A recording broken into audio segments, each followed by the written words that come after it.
ആവേശകരമായ ക്വാർട്ടർ ഫൈനലിൽ 1-3 ഗോളുകൾക്ക് സ്വിറ്റ്സർലൻഡിനെ തകർത്ത് നിലവിലെ ചാമ്പ്യന്മാരായ അർജന്റീന സെമിയിൽ കടന്നു.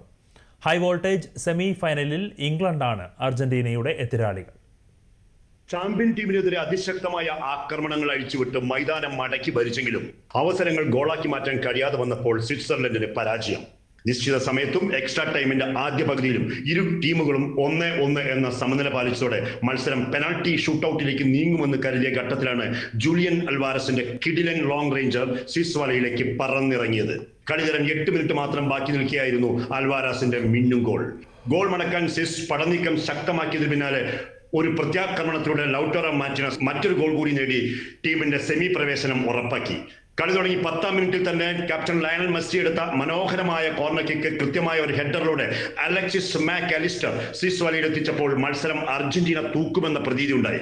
എന്നാൽ വിട്ടുകൊടുക്കാൻ തയ്യാറാകാതെ ഇഞ്ചോടിഞ്ച് തിരിച്ചടിച്ച സ്വിറ്റ്സർലൻഡ് ഡോൺ എൻഡോയിലൂടെ 67-ാം മിനിറ്റിൽ സമനില ഗോൾ നേടി. തകർപ്പൻ പോരാട്ടത്തിനൊടുവിൽ അർജന്റീന 3-1 എന്ന മാർജിനിൽ സ്വിറ്റ്സർലൻഡിനെ തോൽപ്പിച്ച് മറ്റൊരു വേൾഡ് കപ്പ് സെമി ഫൈനലിന് യോഗ്യത നേടിയിരിക്കുന്നു.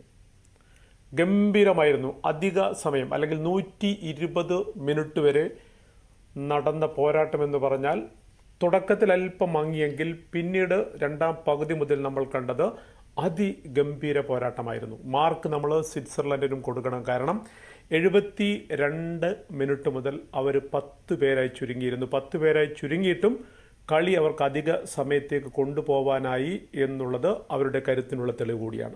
72-ാം മിനിറ്റിൽ ഫൗൾ ചെയ്യപ്പെട്ട പോലെ അഭിനയിച്ച ബ്രീൽ എംബോളയ്ക്ക് വാർ പരിശോധനയ്ക്കൊടുവിൽ ചുവപ്പ് കാർഡ് കണ്ട് പുറത്തു പോകേണ്ടി വന്നതോടെ സ്വിസ് ടീം പാടെ പ്രതിരോധത്തിലേക്ക് ഉൾവലിഞ്ഞു. ഈ മാസം 16 നടക്കുന്ന സെമി ഫൈനലിൽ ഇംഗ്ലണ്ടാണ് അർജന്റീനയുടെ എതിരാളികൾ. Suresh Edappal, sports desk, Doordarshan news.